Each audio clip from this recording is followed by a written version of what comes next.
I'm going to do the asymmetrical skirt, page 30, Winifred Aldrich book. When you have something that's asymmetric or asymmetrical, you need to do what's called a full construction, or full front, full back construction. So you can start like I have with the blocks laid like that. I'm going to trace around it, and then I'm going to take that and I'm going to flip it to get my full front. Okay, so it's just a note to say to be sure that you lay your blocks on the paper in a way that there's enough paper for the second side of it. So that's what it looks like. Now, if you have, sometimes you have a skirt that's asymmetric just on the front, like it might just have a feature on the front and the back is symmetrical. So you can do an like a full front construction with just like a half back construction. So it just depends.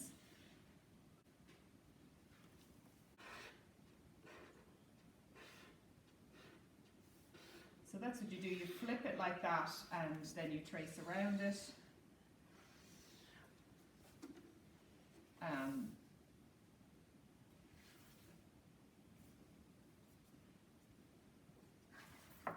And then you have the full back, okay? And then you can do the same with the front.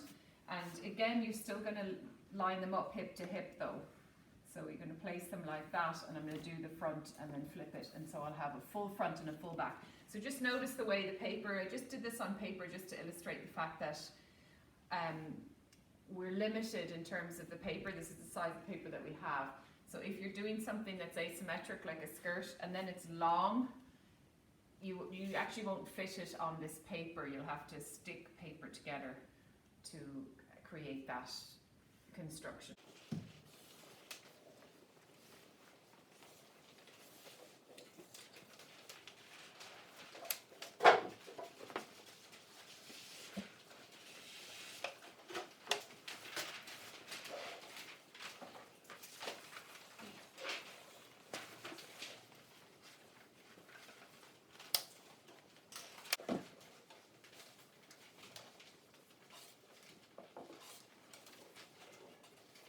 So there you go, there's our full front and our full back construction. Again, just reminder to sharpen any corners that aren't perfect when you, after tracing over, particularly over the card blocks. Okay, so we can look at our flat drawing. We can see the front and the back there, and we can see that there is one kind of curved line coming down from around the hip down to the hem on one side, and then another little line on the other side with a slight curve on it, and those sections of the skirt are flared. What she calls them is flounce. So flounce is kind of another term for, I kind of think of it as a smaller section that has flare, but I think they're slightly interchangeable, flounce and flare. So you can see the diagram there. She's got the full front and the full back. For some reason she hasn't pushed them right up against each other, but for you guys, just if you can place them like I have, it's better than what she has in her diagram, just so I can see that they're definitely lined up at the hip. Then you can see underneath, she's just given you a diagram of this section here flared. But the thing to note, which is a little bit hard to see from the flat drawing, what would be good is if she gave you a side view there. There is no seam on the section here, the two flared sections, or the two sections of flounce. So we're going to put them together. So this is another thing we're learning on this draft. So first of all, we're learning about what it's like to lay out your blocks for an asymmetrical garment, and the whole concept of a full front and a full back, what it looks like. Then we're practicing our flare, and she talks about it there, called the spread method we'll use here. But we're also doing something that is a little different as well in terms of putting a side seam together and losing a side seam off sections of the skirt. Okay, so there's 3. So if I read through what she says, this adaptation demonstrates the method of inserting flare into panels by using the technique of cut and spread. Trace round the straight skirt block required, which we have, and then she says to mirror both sections, so that's how she refers to it. Draw in lower panel lines, so that she's calling this a panel line here. I would often call that a style line. Draw in lower panel lines, divide lower panels into sections as shown, so you can see she's drawn in these lines, these curved lines, she's divided it into sections. And then she says cut away lower panel, so we know we will trace there and then cut. And cut up the sections. On a new piece of paper, we're going to draw a vertical line and we're going to place the side seam of the lower panels to the line. So we're taking this section and placing it here, and we're taking this section and placing it here. So we're placing the 2 sections together and making one section of flounce that's flared, and so we don't have a side seam. Okay? Cut out each section equally at the hem and open out each section equally at the hem. So we're spreading it equally because typically our flare will be equal. Trace around the pattern, and then the small side of flounce, the little one there, we do the same, repeat the instructions. So that's how she describes it in words. Okay, so I'm now going to go through it step by step. Okay, so first of all, we're going to draw on that line that she has. So as a pattern drafter, if you're giving your working drawing, you need to interpret it. You need to look at it closely, and you need to decide where that line is going. We can tell by her diagram that we haven't extended the length, shortened it or lengthened it. So it's obviously to the knee, so if that's to the knee, maybe that's around hip level. You can see it from her diagram as well. She's got the hip line dotted in, and looks like that's where it starts. So that gives you a bit of a guideline. So if I'm drawing this line, sometimes I do it with my finger a little bit. You might be doing that in the art room a bit, I don't know. But we're trying to think, okay, well, where's this coming down to? Because we want to leave a little space for that one. Sometimes I might even draw a little spot here so that when I'm drawing my line, I might end, close to it or whatever. So the front and the back are similar, but they're not the same width. So I will draw this line on. Sometimes I'll just take a bit of paper and trace that line and then flip it, just so I have a similar line. Like, it's not going to be exactly the same because the back is wider, but it might just help me get that same shape, so I don't have, say, a real curved curve and then a real flat one or something.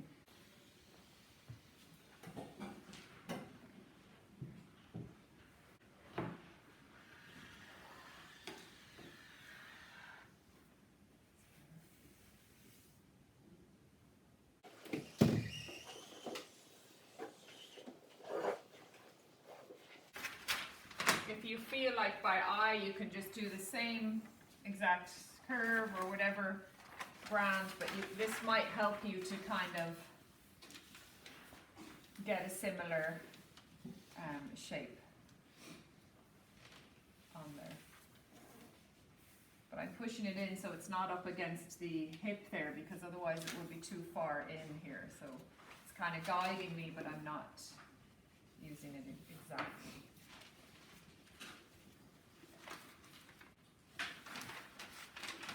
So what you could do is use a tracing wheel, trace that, flip it, place it along here, adjust it over a little bit from the edge, and then use a tracing wheel, and it would just get you that bit of a shape. So what you have is some dots there just guiding you a bit.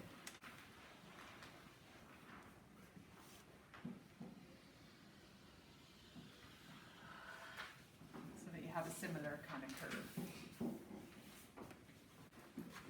So we've drawn on our style line or our panel line. We're going to create the flounce down here. Oh, sorry, we need to actually draw the second style line or flounce line. That one is slightly curved a little bit in that direction, you know.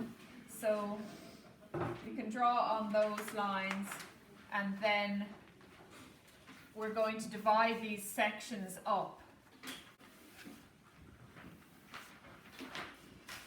So again, you might want to kind of have a little eyeball on your flat drawing and try and kind of maybe your finger, or like you could put a little mark and a little mark and say I'm going from there to there. Is that about right? What do you think? Front and back will be slightly different.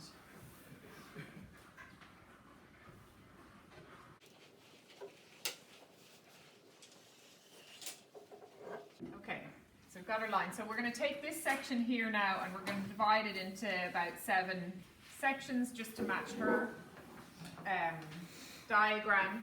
And there is a reason why she numbers it in that way. You can see 1 to 7, it's weird, and then the 8 starts over on the other side and goes all the way up to 20. But that's because if you look underneath, the way she's going to put these 2 pattern pieces together, that will be corresponding like that. So it doesn't really matter too much how we label it. It's the main thing is that we label it something so that we can identify it as, you know, the front bit, and the other bit is labeled differently. So you take that section there, measure it, divide it by 7, get your measurement and put the little marks on, square up or use this straighter grain line to measure over from, and divide these sections. Takes a little bit of time. We've got to do a lot of dividing of this. Then here, just in this little section here, we got to divide it in 3. In this section here, we got to divide it in 3. In this section, we divide in 7. They're all going to be slightly different because the back and the front are different measurements. So, you know, it's easiest just to divide them in by themselves in their own section and not get too fussed about the other sections.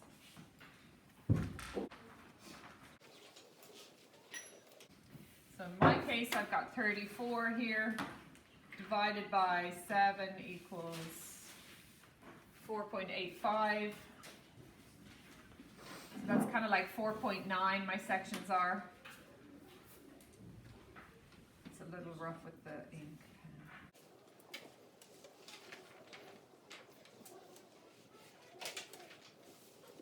So I've put all my marks there, and then I can square up from them, create my lines. And these are cutting lines, so we can put scissors on them.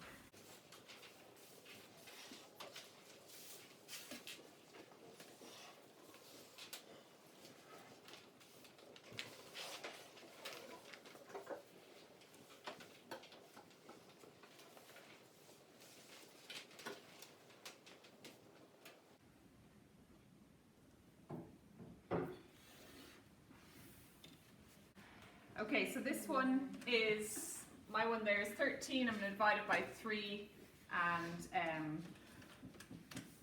that's 4.3, and so then I'm going to do my little 4.3 measurements across here. They're cutting lines, so I put the scissors on them, and the scissors direction matters. I'm telling you, we're cutting from the bottom up to the top.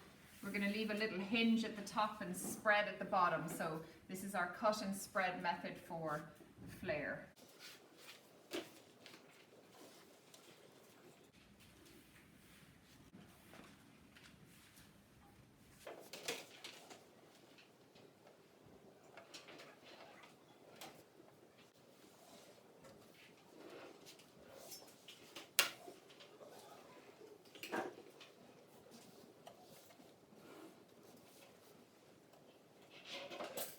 And now we're going to trace this off and cut it so that it can get spread open.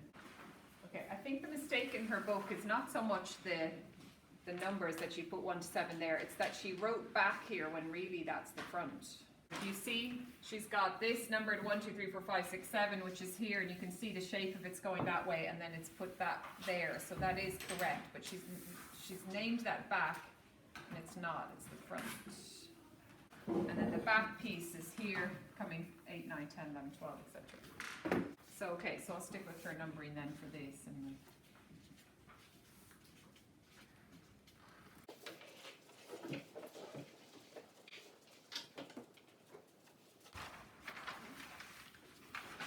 so what I'm going to do is I'm going to trace this piece here. I'm leaving a bunch of paper on this side, and then I'm going to bring my paper over and trace this here so that they're all in one. And then I can cut and spread it as one.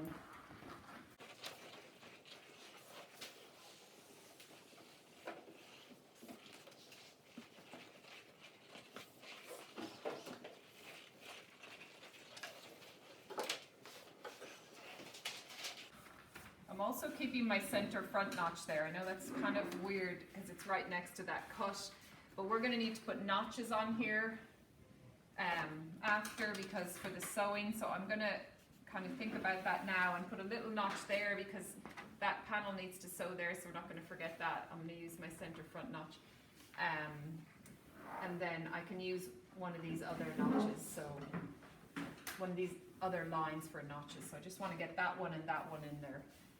So I trace it off, and then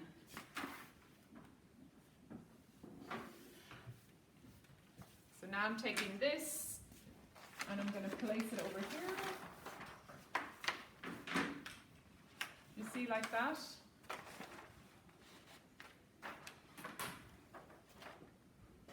I took this section here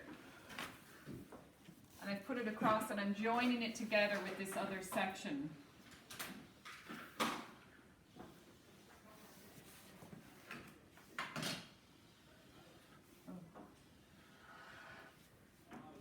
Okay, and so now that's one whole section of flanks on the side of the skirt, and we're going to lose this side seam. I'm just going to cut that and spread it, and so our side seam has been joined together.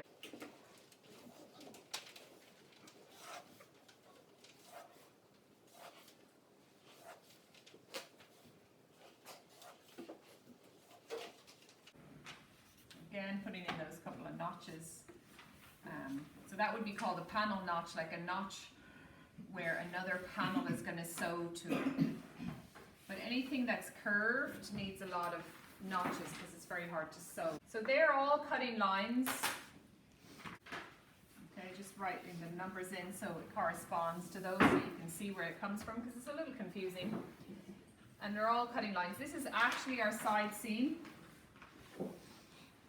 Okay, but we're going to cut that as well. We're going to cut all of them and spread. So first I'm going to cut this out, then I'm going to cut up. So just going back to what she says there, large side flanks. On a new piece of paper, draw vertical lines, that's what I'll do there. And then she's saying, place side seams of lower panel lines onto the line and open out each section equally at the hem the amount required for the flare. So that's what I'm going to do. This really is my vertical line that I'm going to cut, and I'm going to spread open, but I'm just going to maybe do what she said. I probably wouldn't absolutely need to do the vertical line because I put them together, but it can be a good starting point. Kind of her technique when she's cutting and spreading. So again, we're going to cut all the way up to but not through.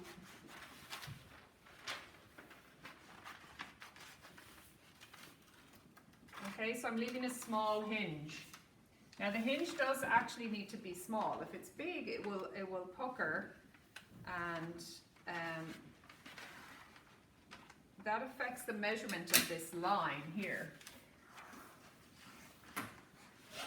We want to keep the measurement of that line the same because it's going to sew to this piece here. But we're doing all this work, we're cutting and spreading. So with each one that we do, we need to be very accurate. Okay, we need to cut right to there, not leave too much space. Be sure it's not folding over on itself, and then spread it. So I'm going to spread it about 4 centimeters between each, so that's about 2 1/2 scale. So because I've drawn a line down I'm putting 4 in, so I need to come 2 centimeters out on each side of that line to create my 4 centimeter. And then I'm going to put a bit of glue on each side.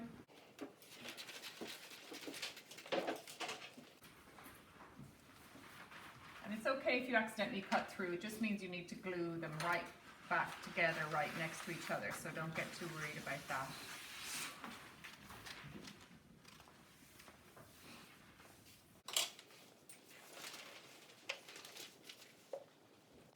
Take that and turn it around, and then glue. I think the very start is the hardest.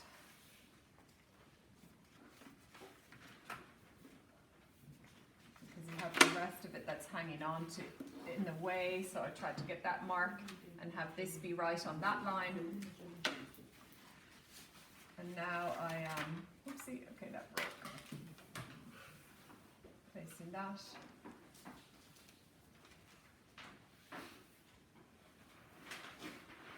There. So there you have an example of it breaking, but I can just place it right back next to it and spread it. Okay, and so this is 4 centimeters full scale. Okay, and I'm writing the half scale measurement in red, which is 2 centimeters for you guys.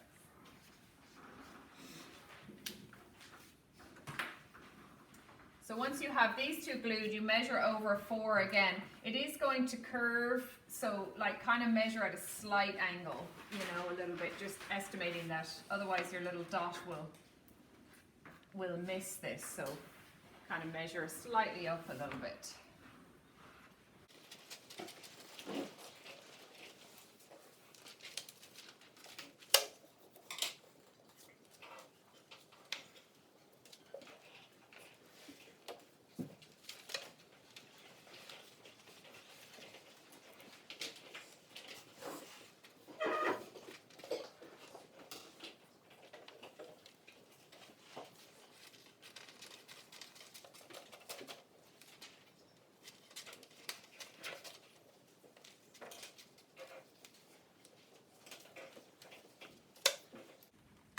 Okay, so it's slow and steady, measure your 4, put your glue on carefully.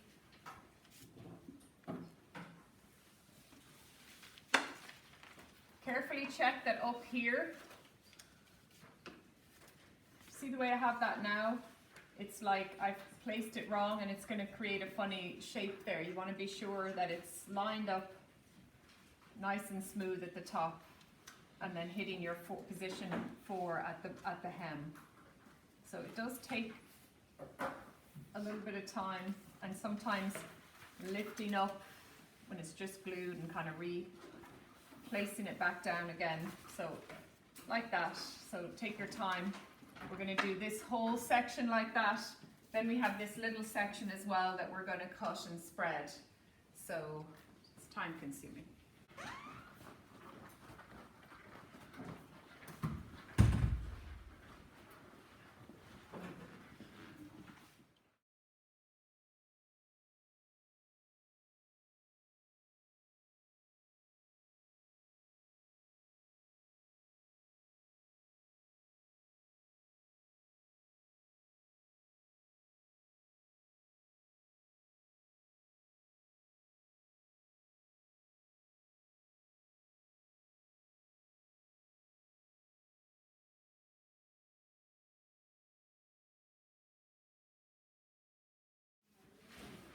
Okay, so that's like the result of the large flounce being flared, so cut and spread. You can see there's like 4 centimeters full scale in between each of these sections, and then you can smooth out this line because it might be a little bumpy, so we'll kind of smooth off those little bumps, we'll blend it, and then the same on the bottom, we'll blend a nice long new line.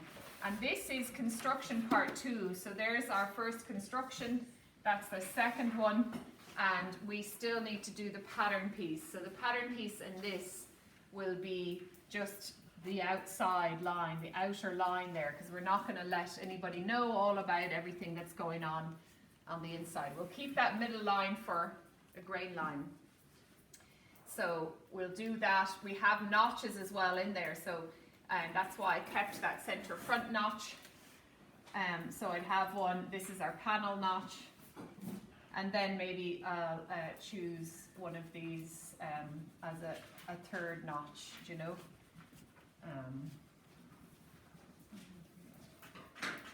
So you have 3 notches on each side, and that means, because this here is a different piece, this is going to sew to here.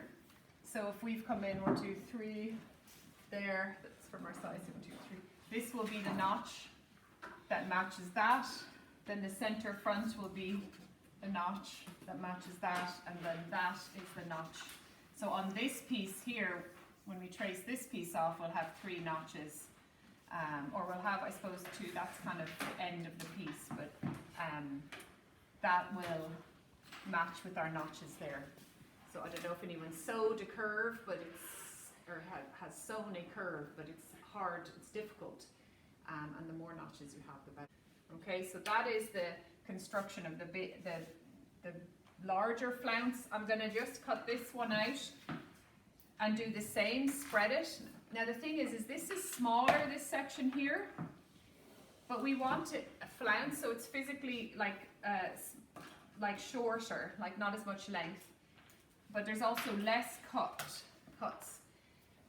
So I'm going to spread the cuts, I'm going to spread it wider, because we still want a bit of flare, you know. So I'll do that little section as well, and then we can start to trace off. It's a time-consuming draft, this one.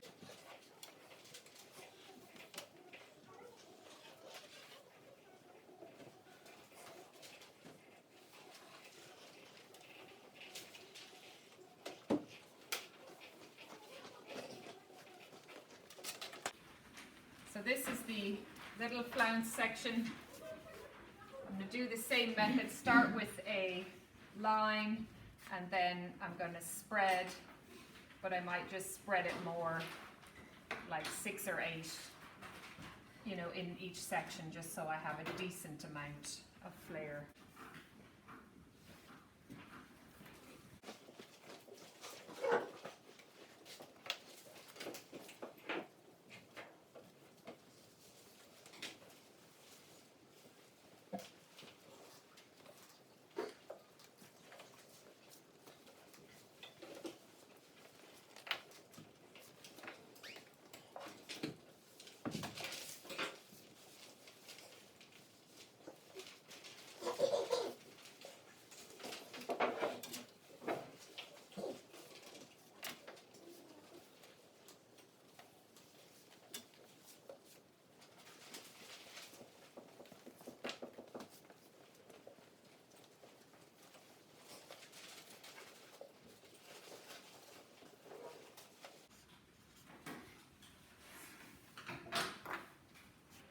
Okay, so I spread this. I might have spread it a little bit much.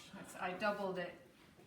Maybe 6 might be a little bit better, but anyway, that I just know if you get a little piece like that, unless you flare it a lot, it's just really not going to have much flounce. So this probably would look in real life more like what she's drawn there, but it doesn't look, it's more dramatic than what she has in her diagram of the cut and spread section. So, but you can see the more you spread, the more kind of like pointy things get, and the more smoothing needs to happen. So I'm going to have to smooth this a lot. And the hem.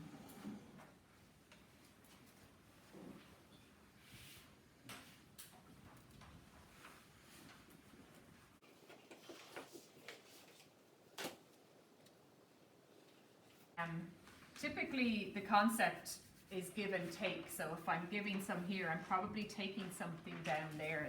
The edge off of that is probably being taken. So there we go, that was loads of work, and we'll continue after the break. We'll do pattern pieces.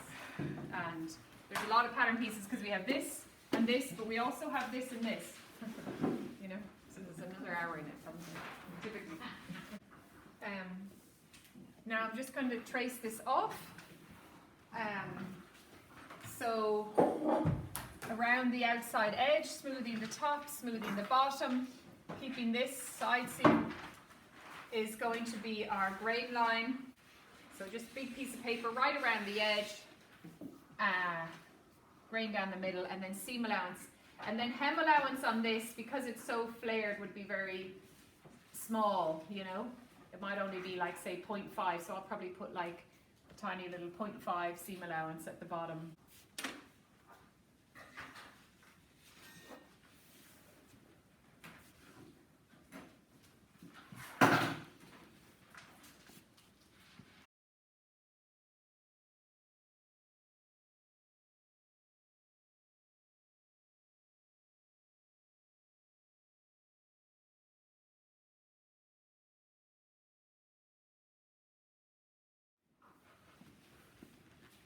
Okay, so there's the large flounce pattern piece. And my line got a little messy up there, but the idea is that you'd blend nice and smoothly. You'd add your 1.5 seam allowance, that's full scale all around here. The hem I've put just 0.5, like I suppose I'm planning a very tiny little hem, maybe overlocked and then just flipped up and sewn, like some of the samples we were doing already last week. So then I'm just going to write my name, this skirt, asymmetrical skirt, the part of the skirt which is large flounce, and we're going to cut just one of these. Okay, I've written a big B and an F on it because I think that's helpful.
And then there's the other pattern piece. It slightly ran off the page there, so, but you've got the idea. Smooth curves, smooth hem, seam allowance up here, and then maybe a smaller one along the hem. Not to forget, you've got your flounce, large flounce, small flounce, but then also your actual front skirt. You know, you call that the top panel, and then the back skirt, top panel or top section, whatever. I might just trace off one of them just as an example. Particularly to pay attention to the notches.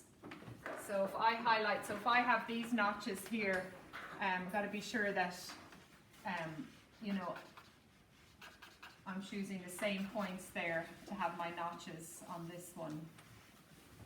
And then I chose a notch here on the small flounce there and there, so I'm just kind of highlighting them all in red.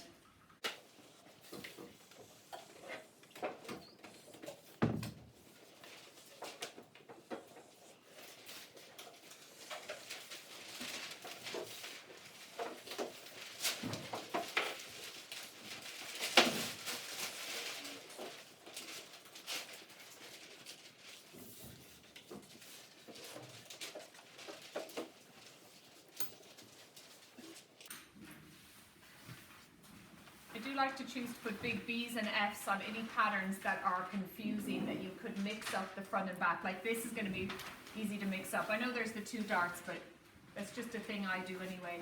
It helps me. That's what that pattern piece looks like. I'm going to leave this, I'm assuming you guys can figure out how to put seam allowance right the way around. There's no hem on this. This sews to something on every side, so seam allowance right the way around.